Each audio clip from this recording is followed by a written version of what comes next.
Hi, and welcome to the Jackson Hole Land Trust 2025 video newsletter. I'm Max Ludington, I'm the president here at the Jackson Hole Land Trust. When people think about our work, they often associate it with wildlife.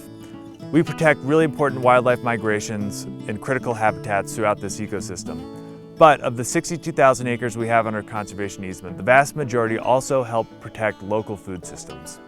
In order to tell that story, we're going to travel around our different regional programs and we're going to hear directly from the farmers and ranchers who are doing the work on the ground of helping to provide local, healthy food.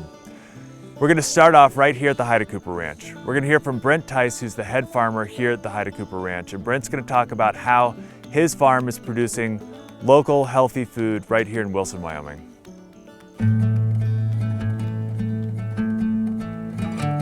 My name is Brent Tyc. I'm the ranch manager here at Huidekoper Ranch. We're a horse boarding and hay operation and a small-scale vegetable production. We grow vegetables on about 1/3 of an acre right next to our 30-acre hayfield. Being a property under easement for the last 30 plus years, I think just kind of fits into the culture and heritage of agriculture here in Western Wyoming. And then I think the vegetable production is something that's just sort of like a step and a leg into like the future of what's possible and what's next of what we can do and what we should maybe be doing with working lands in the West. One of the biggest things I've learned outside of actually how to grow vegetables and what to do with them is the people who are so excited to come and help and work with me here, like on the farm, and get their hands in the dirt, dig carrots, pull beets, wash vegetables, dig weeds.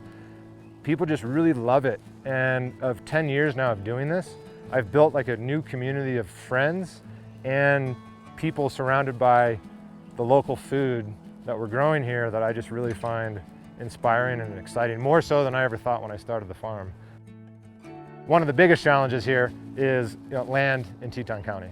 The reason that my operation can exist is because we had this family land. A few of the other farms, same thing.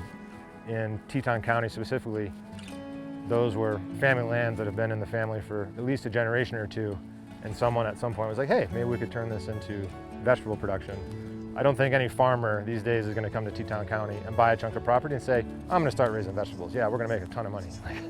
It's just not how it works here, unfortunately. So, with a group like the Jackson Hole Land Trust that's helping to preserve a lot of these working lands, that's definitely an organization that has been really beneficial, I think, in providing that space to allow people to have these opportunities.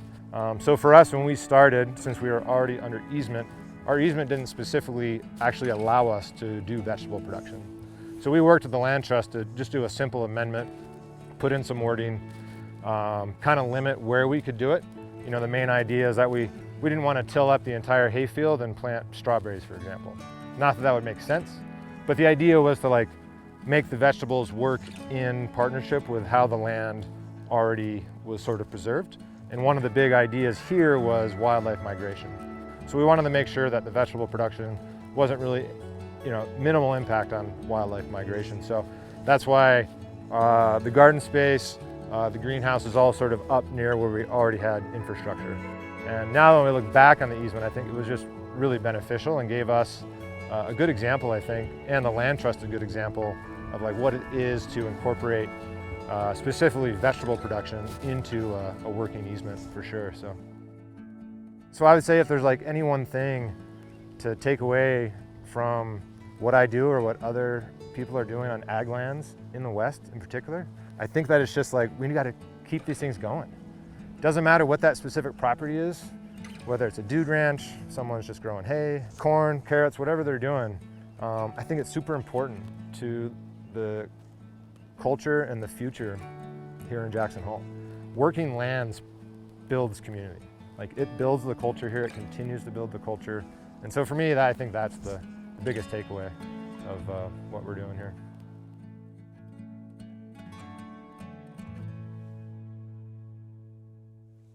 Next, we're going to travel over to our Wind River program, and we're going to hear from Lynette and Clair, a board member at the Wind River Tribal Buffalo Initiative.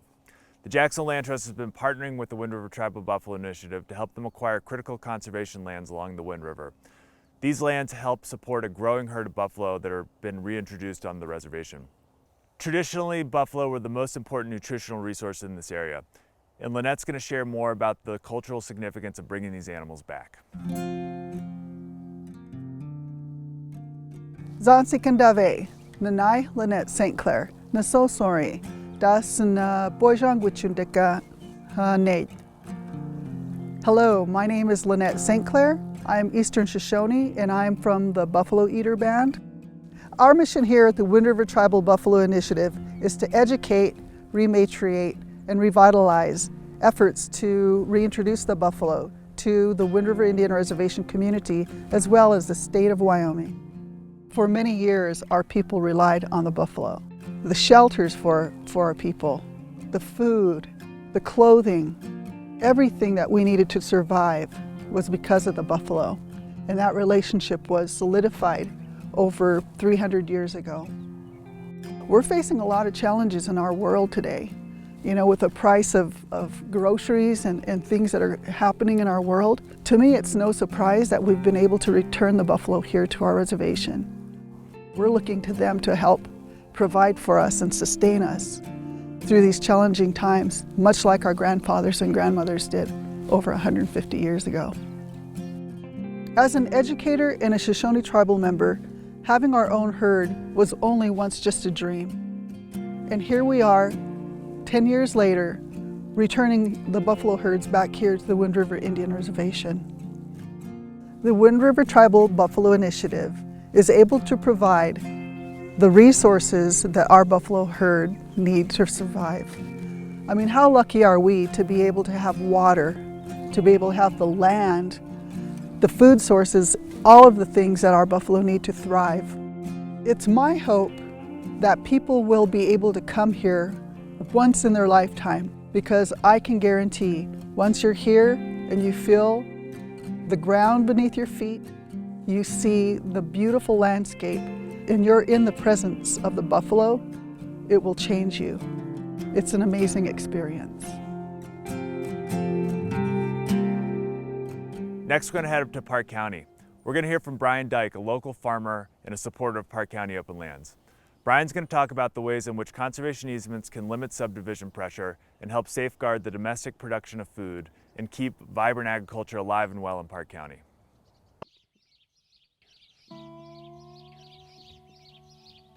Hello, I'm Brent Tyc. I'm a farmer in Park County. I belong in the Heart Mountain Irrigation District Board and the Wyoming Association of Irrigation Districts Board. Food is vital for this country. As you know, we import $170 billion worth of food, export $150 billion. We need to keep food production in this country and in Park County. I call it food security, food safety, food supply, is what we need to strive for. Farmers contribute to the economy just growing food here. We need more food grown in Park County.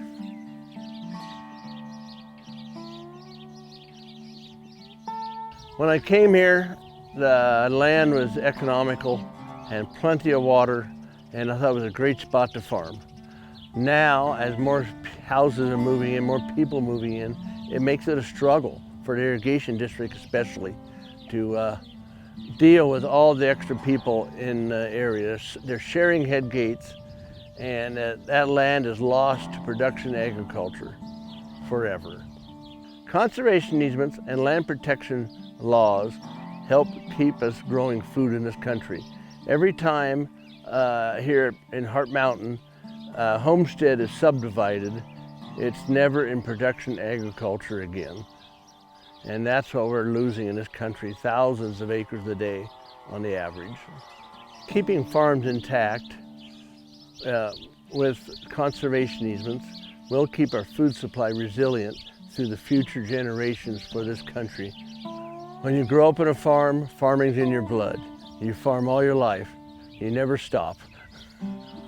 And what motivates you to keep farming is just the joy of being out in the wide open air spaces, farming, producing food. It has a good feeling inside when you produce food for hundreds of other people, or thousands, each person does. Well, every farmer comes to the point where they think about estate planning, what to do, how to pass it on to the next generation. And this is one thing that conservation easements is really good for, for that, is to help pass it on. Give the retiring guy some monetary compensation for not having the land subdivided. Now we're going to go down to Daniel, Wyoming in our Green River Valley program. We're going to hear from Sonya and Jason Rife, two ranchers at the Killpecker Creek Cattle Company. Sonya and Jason use regenerative land practices to produce local beef as well as to restore the vital ecosystem that they safeguard through their land under conservation easement.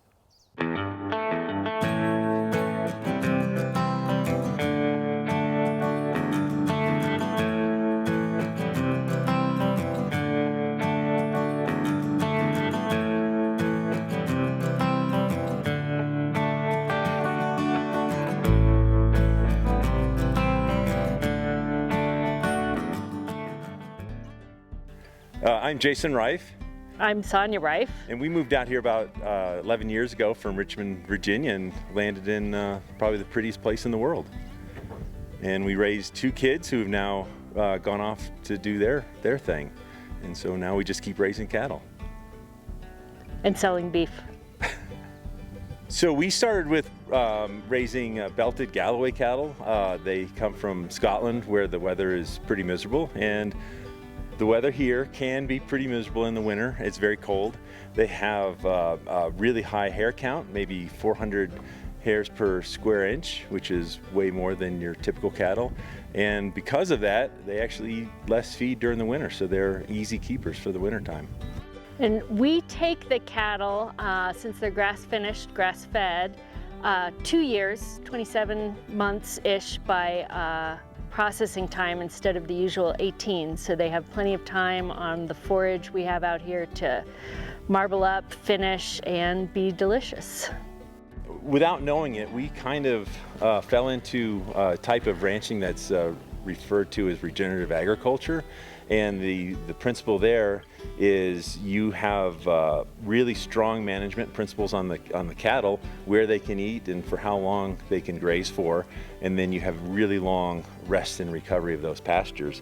That benefits us because we have ground that has better water infiltration, so in times of drought, our property still looks green and our neighbor's property maybe is suffering a little bit more.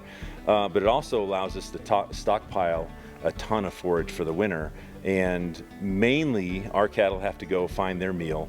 We do supplement some alfalfa during the winter, but it's actually really small compared to what most people feed out during the winter. So it's a huge benefit to running cattle out here in this way.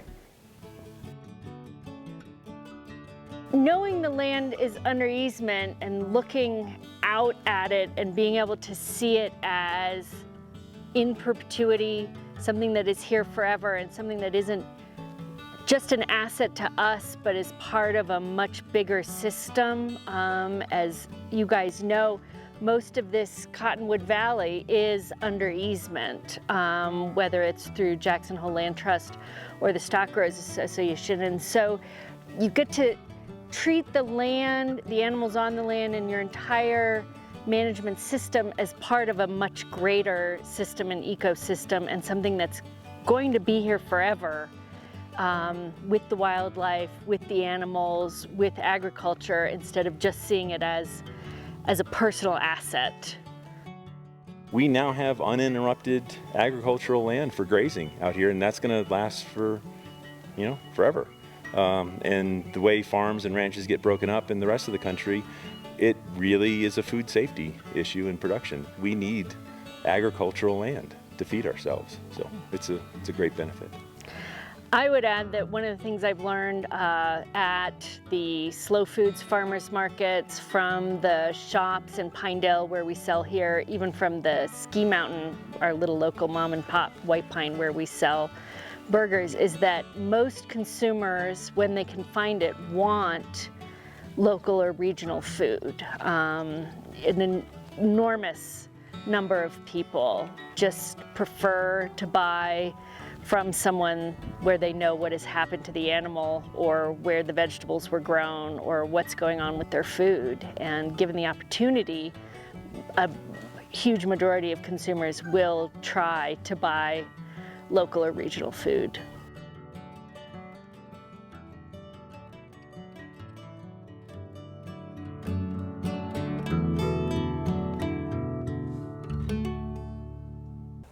You've heard stories from farmers and ranchers throughout Northwest Wyoming who do the on-the-ground work of producing local, healthy food.